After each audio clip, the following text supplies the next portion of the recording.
There's a traditional assumption about farming. A massive, abundant harvest automatically equals prosperity for the farmer who grew it. But agricultural economics rarely work that simply. When every field produces a great yield, an enormous oversupply floods the market. Demand vanishes, and the crop's market price violently collapses. This traps farmers in a cycle known as distress selling. With huge piles of perishable crops sitting in the sun, they are forced to offload their yield at a steep loss just to clear the inventory before it rots. To protect against this, the government established a standard safety net called the Minimum Support Price, or MSP. It is designed to act as a guaranteed, survivable baseline for a crop's value. Yet, when unregulated free market forces pull actual prices far below that baseline, a strange paradox emerges. The farmer's greatest operational success, growing a massive crop, becomes the exact catalyst for their financial ruin. To solve this specific paradox, the government of Madhya Pradesh introduced a policy called the Bhavantar Bhugtan Yojana, or BBY. Unlike traditional state purchasing subsidies, where the government physically buys up the excess grain, BBY functions as a financial hedge against systemic market volatility. The state doesn't need to mobilize a massive fleet of trucks or secure warehouses to buy the crops. Instead, it deploys pure capital as an economic shock absorber, effectively insulating the farmer from the sudden market crash. Visualize this mathematically.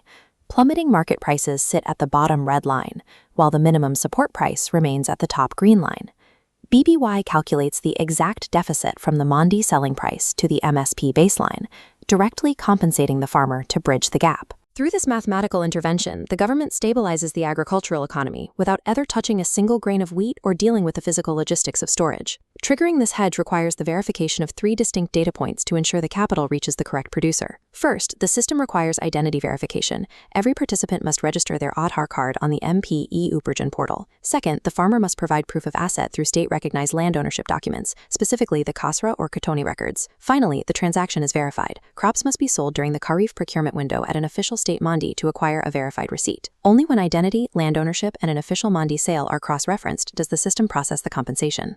By routing the validation through official state mandis and mandatory documentation, the scheme filters out fraudulent claims while ensuring legitimate deficits are addressed. Once the math is verified, the calculated deficit is credited directly into the farmer's registered bank account. Because this payment bypasses the physical mandi sale and moves directly from the state to the individual, it ensures the compensation isn't diverted by the agents who typically facilitate the crop trade. The requirement for digital registration and official receipts creates a formal record for agricultural sales that were once frequently unrecorded or cash-based. Farmers who once relied entirely on the unpredictable whims of local buyers now have a predictable financial buffer backed by the state.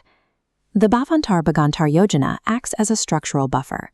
It ensures that in Madhya Pradesh, a high-yield harvest no longer carries the threat of a price-driven financial collapse.